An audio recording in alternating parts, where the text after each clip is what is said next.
जय हिंद मित्रांनो, नमस्कार मित्रांनो. खूप दिवसापासून चालू होतं की दीपावली दीपावली दीपावली. आज दीपावलीचा शेवटचा दिवस आहे. आता तुम्ही जेवढे मागे तुम्हाला 5-7 दिवस सुट्ट्या भेटल्या, मला माहिती आहे गावाकडे गेल्यावर कोणी प्रॅक्टिस केली नसेल, कोणी अभ्यास केला नसेल, तर जेवढेही विद्यार्थी गावाकडे गेले असतील त्यांनी आता उद्यापासून म्हणजे शुक्रवारपासून उद्या गावातून आपल्या आपल्या ज्या ठिकाणी तुम्ही अभ्यास करताय त्या ठिकाणी पोचा. कारण की तुम्हीही आता गावाकडे गेल्यावर कळालं असेल की फक्त वरून म्हटलं जात होतं हॅप्पी दिवाळी हॅप्पी दिवाळी, पण कुठली हॅप्पी दिवाळी नव्हती. घरच्यांची परिस्थिती तुम्ही डोळ्याने पाहिली असेल, कशा कशा पद्धतीने त्यांनी हा सामना करून आज दीपावली साजरी केली आहे. किंवा तुम्हाला जाणून पण दिलं नसेल की परिस्थिती डाऊन असली तरी तुम्हाला जाणून दिलं, कारण ते घरच्यांचं कामच आहे की तुम्हाला ती जाणवून दिली असेल आणि काहींना जाणवली पण असेल. दादांनो, कुठलं काही हॅप्पी दिवाळी नसते, कारण की अजून तुमचं स्वतःचं अस्तित्वच निर्माण नाहीये. म्हणून मी कुठल्याहीच माझ्या ग्रुपला हॅप्पी दिवाळी हा मेसेज टाकला नाही, कारण की मला माहिती आहे जो बी स्पर्धा परीक्षा करणारा विद्यार्थी आहे कुठलाही हॅप्पी नाही तो. कारण की तो कशा कशा परिस्थितीमधून कशा कशा परिस्थितीत जातोय ना, हे मी डोळ्याने बघतोय की माझ्याकडे विद्यार्थी खूप आहे. म्हणून जेही विद्यार्थी गावाकडे असतील तर तुम्ही प्रॅक्टिसला उद्यापासून चालू करून द्या.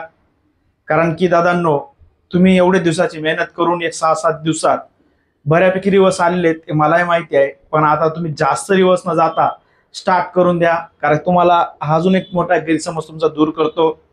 मी तर जेव्हा अभ्यासिका आहेत माझ्या क्लासच्या जवळ आजूबाजूला एक सहज चक्कर मारल्यावर पाहिलं की काही विद्यार्थी दीपावलीला गेलेच नाहीयेत. त्या विद्यार्थ्यांनी इथंच थोडंफार फरसाण वगैरे घेऊन आणि लायब्ररीत बसलेले आहेत. म्हणजे विचार करा, समाजात असे विद्यार्थी आहेत दीपावली साजरी नाही केली त्यांनी, ते त्यांच्या अभ्यासावर फोकस केला आहे. म्हणून तुम्ही जेही विद्यार्थी गावाकडे गेले असतील, तसं पाहायला गेलं तुम्हीही ते गोष्ट करू शकत होते, कारण दीपावली दरवर्षी येणारी असते. तुम्ही थांबू शकत होते, पण तुम्ही थांबले नाही. चला, काय अडचण नाही मित्रांनो.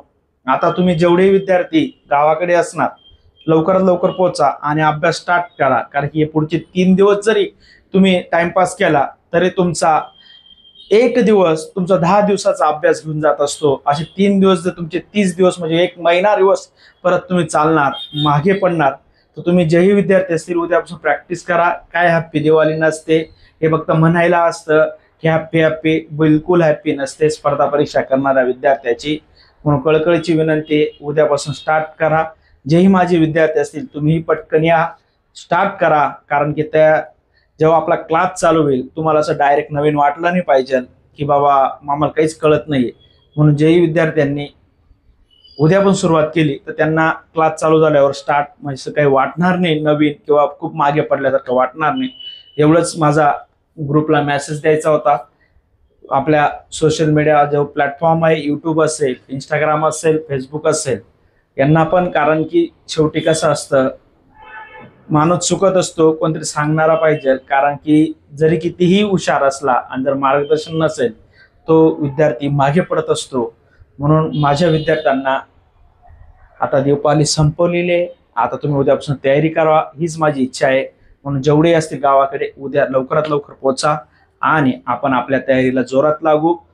ज्याच दिवशी जेव्हा तुमचं सिलेक्शन होणार बघा घरच्यांचा कसा आनंद राहील. म्हणून तुम्ही कृपया करून जेवढे जिथे पण असणार लवकर लवकर वापस या आणि आपली तयारी जोरात चालू ठेवा मित्रांनो. मग ज्याही विद्यार्थ्यांना जर सोशल मीडिया व्हिडिओ आवडला असेल तर नक्कीच कमेंट करा, जेणेकरून मलाही समजेल की माझ्या विद्यार्थ्यांना जे मला म्हणायचं सांगायचं होतं त्या भावना पोहोचल्या असतील. चला, भेटू पुढच्या वेळी मित्रांनो. जय